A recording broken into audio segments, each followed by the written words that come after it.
Kabar Satrio Piningit. Mengenai sosok Satrio Piningit diantaranya, identitas Satrio Piningit sama dengan putra Batara Indra, sama dengan titisan Arjuna. Mengapa Arjuna dan bukanlah titisan lain? Itu semua dikarenakan kehendaknya. Tiada siapapun yang mengetahui mengapa sosok Arjuna lah yang dipilih, kecuali dia adalah rahasia ilahi.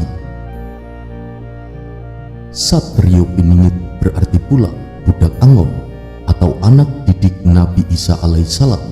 Dalam hal ini konteks Angon sama dengan penggembala. Lalu mengapa disebut sebagai budak Angon? Karena memang itulah takdirnya menjadi seseorang yang bisa menggembalakan manusia. Lalu kapankah kelahiran Satrio Piningit? Prabu Siliwangi berpesan kepada warga Pajajaran yang ikut mundur pada waktu beliau sebelum menghilang.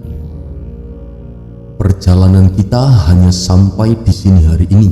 Walaupun kalian semua setia kepadaku, tapi aku tidak boleh membawa kalian dalam masalah ini, membuat kalian susah, ikut merasakan miskin dan lapar. Kalian boleh memilih untuk hidup ke depan nanti, agar besok lusa kalian hidup senang, kaya raya, dan bisa mendirikan lagi Pajajaran. Bukan Pajajaran saat ini, tapi Pajajaran yang baru, yang berdiri oleh perjalanan waktu. Pilihlah, aku tidak akan melarang, sebab untukku tidak pantas menjadi raja yang rakyatnya lapar dan miskin. Kalimat bukan Pajajaran saat ini, tapi Pajajaran yang baru yang berdiri oleh perjalanan waktu menjelaskan bahwa Satrio Piningit adalah kentang keturunan Pajajaran, namun juga keturunan Mojopahit. Jadi status Satrio Piningit sama dengan keturunan Pajajaran Mojopahit. Senjata Satrio Piningit. Konteks Satrio Piningit bersenjatakan Trisula Wedo hanyalah sebagai perumpamaan, bukan sejati Trisula Wedo. Namun Trisula itu sendiri berarti benar, lurus, dan jujur. Sedangkan konteks Wedo di sini bukanlah suatu kitab Weda, namun lebih mengarah ke ajarannya. Jadi yang dimaksud Trisula Weda di sini adalah ajaran Satrio Piningit yang benar, lurus, dan jujur.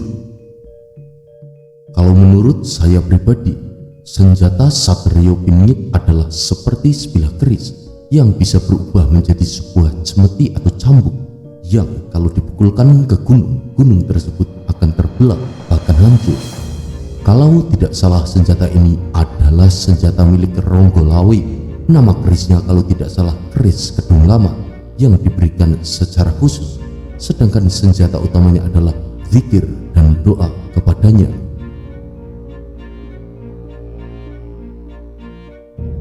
Kendaraan Satrio Piningit dikatakan bahwa tersebut yaitu kuda putih yang bernama Devadatta.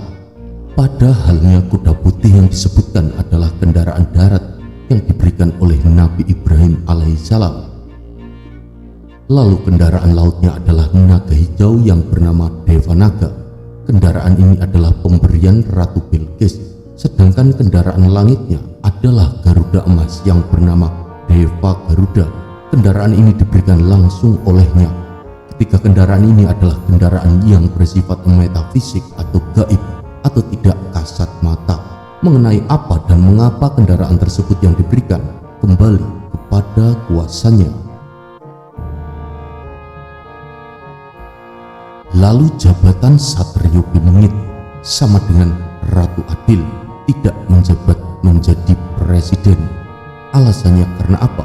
Karena penyebutannya adalah ratu, adalah sebagai orang kedua yang juga berpengaruh menyanding raja. Jikalau sebutannya Raja Adil, barulah dia yang akan bergerak sebagai pemimpin atau dalam hal ini yang akan menjadi presiden. Namun pada ranah ini Satrio Piningit bukanlah seorang presiden. Dan mengapa disebut sebagai Ratu Adil? Dan karena kelahiran Satrio Piningit tidak mengharapkan jabatan yang tinggi, kekayaan pasangan yang cakep, dan lain-lain. Namun hanya sebagai penyanding penyeimbang yang biasanya sosok ratu adalah disebutkan memiliki sifat welas asih, lembut dan berusaha bersahaja mendampingi seorang raja. Sebutan ini ada karena keilahian yang kodrati atau dalam menjalani takdir sebagai seorang sosok yang sangat berpengaruh, yang bergerak adil. Semua yang dilakukan Satrio Piningit bergerak karena semata-mata mengharap ridhonya. Lalu pembimbing, pendamping dan pasukan Satrio Piningit. Yang pertama kita sering dengar Sabto Palon dan Noyo Kenggo. Sabto yang berarti kata-kata dan Palon adalah kayu pengancing kandang. Noyo artinya pandangan dan Genggong artinya langgeng dan tidak berubah. Jadi ucapan itu berlaku sebagai pedoman hidup di tanah Jawa. Langgeng selamanya sejatinya Sabto Palon sama dengan titisan Semar atau Sang Hyang Ismoyo, nama lain Ki Putra Noyo, Manikmoyo Raden Ismoyo, Raden Samaya, dan Yang Nirata dan lain-lain. Jika ditotal ada 110 nama, sedangkan sejatinya Noyo Genggong adalah utusan atau pengikut yang berupa prajurit yang setia. Melalui penelusuran kami, sosok Sabto Palon itu berbeda atau tidak sama dengan Semar.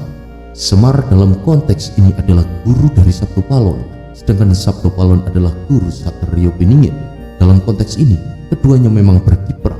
Konteks menitis dalam hal ini adalah membimbing.